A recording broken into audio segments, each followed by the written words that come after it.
Konrad, we are in one of the most attractive localities in the south, Marsascala, by the sea.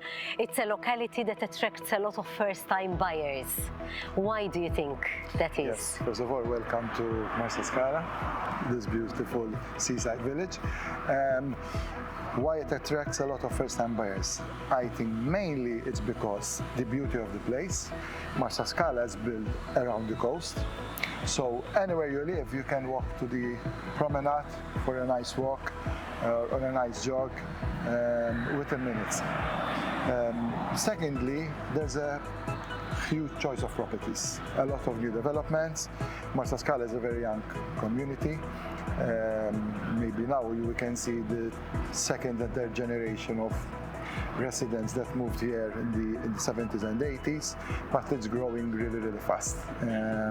I would say that in the next 10 years, Marsascala would be, as in population, would be larger than 𝘧𝘪𝘭𝘮 and 𝘧𝘪𝘭𝘮𝘪, which are both large towns. Okay. So the new developments, there's a good choice of properties. Mostly the young generation go for the new apartments, looking for penthouses. Some would like the 𝘍𝘠𝘦𝘴 because they have a yard. Mainly one of the most attractive features of the property is a nice open plan. Yes. That's where the family lives, and some outdoor space. It could be either a terrace or it could be a nice yard at the back. Always with the idea of entertaining friends and family. Yes. in the summer months and nice wintry days. Is it a type of area as well that has, you mentioned new developments, but perhaps possibilities of buying on plan? Yes, there is.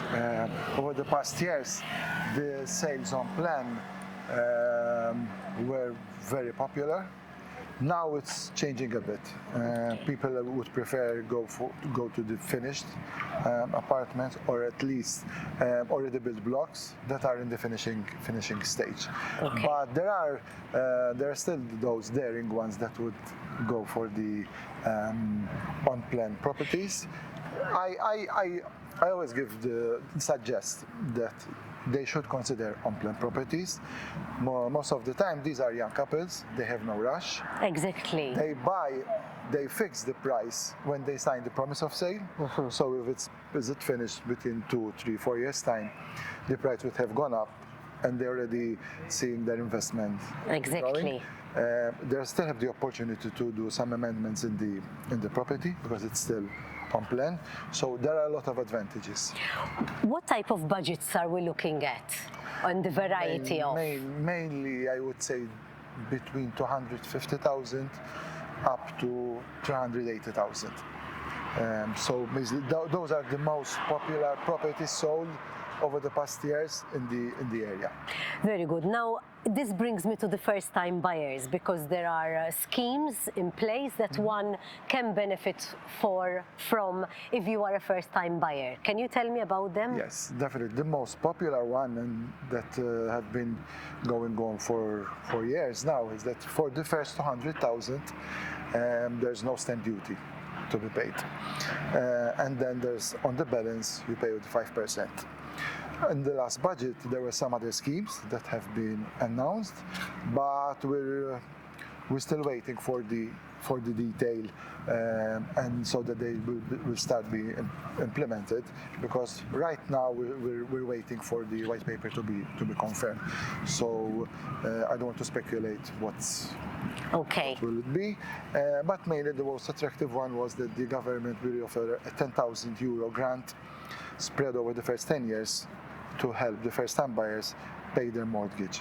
So that would be a grant of 1,000 a year for 10 years to pay the mortgage. But as I said, we want the white paper to be published and issued. What other expenses are involved when purchasing a property? All right. So mainly is the stamp duty if the property goes over 200,000. Okay. Because the first 200,000 are free, and then one would have to consider the notary fees and any other bank expenses, like not bank expenses that go with a bank loan. like the life insurance, property insurance, architect's visit, architect's report. Those are extra expenses. As a notary fees, one should calculate approximately 1 to 1.5% of the value of the property, but that may vary. But basically that's the average. Bank's expenses, I would say, around 300, 400 euros maximum. Sometimes bank offer that these expenses are waived, but let's go for the normal. So one should see around between 300 and 400 other expenses, including the architect visit, architect's report, so on. I think relatively it is still an affordable area that a young family can also afford. When you live in Malta, or also being attracted by its beauty. So as a first-time buyer, one should definitely consider looking at this area. Yes, definitely. And we're not talking not just about Marsascala. In the south, it's the most popular. And it's not my opinion, it's true statistics of contracts registered with the authorities. Marsascala and Marsascala maybe are the most popular. Then there are 𝘧𝘪𝘭𝘮 as well, it's very popular. 𝘧𝘦𝘢𝘵𝘴. Then there are the small villages like 𝘱𝘬𝘵𝘢𝘵, 𝘱𝘪𝘭𝘮, which the properties available aren't that much. Yes. So it's people who really want specifically in those to live in those areas. But definitely Marsascala is the most popular, and Marsascala is the beauty of the place, the attraction is the beauty of the place.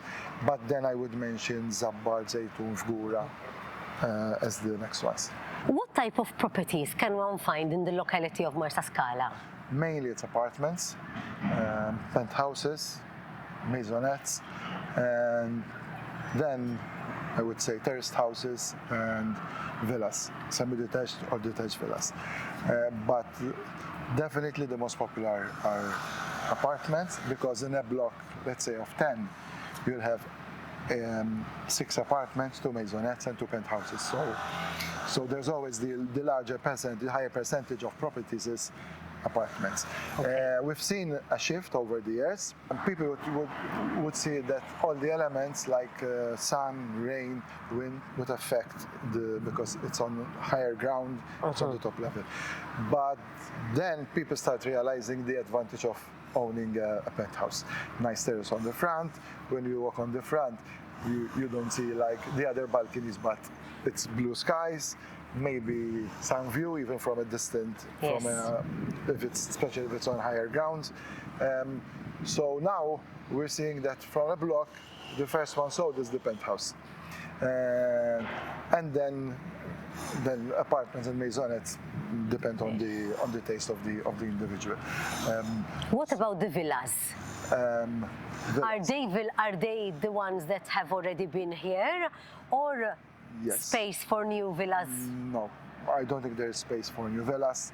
Only a couple of plots are left for villas. But the villas on the front, especially on this side, what we call the Siberia side, were built in the 60s and 70s, and most of them were bought and done up from scratch, like brought down and built again in a modern way. And now, even if you walk past there, you see some beautiful villas, very nicely finished, with nice landscaping, nice garden, nice pool, spectacular view. So then there's always there's the demand for farmhouses is getting really higher. And again, this is not something that you can build on a piece of land. Yeah. It's an old farmhouse which was there like 200, 300 years yes. ago. They buy it, apply for the permits, refurbish it to the modern needs, and build maybe a swimming pool, landscape the gardens, and those are really beautiful. I've seen some of them, like some we've sold as a derelict building, and then you go 3 years after that, and it's a wow. It's like a Hollywood type villa mansion. From the properties you mentioned, what does one expect to pay? Okay, so let's start from the apartment, the basic. For a 3-bedroom apartment, no views. One should be looking at from 230,000 to 140,000 upwards. For a penthouse, it's closer to the 200,000. Terraced house, we're looking at 600,000 on average. Because that's attractive for development as well, so that's why the price is high. Then if it's a property with a view, an apartment, not on the sea, but with a sea view, it's in the 450,000 mark. Farmhouses, unconverted, around the 1 million euros. With land. The land. Converted, it's over 2 million, definitely. Other type of properties like maisonettes, I would say slightly higher than the apartments, but not as expensive as the penthouse. So it could be around 280 to 90. Very good. 90 region.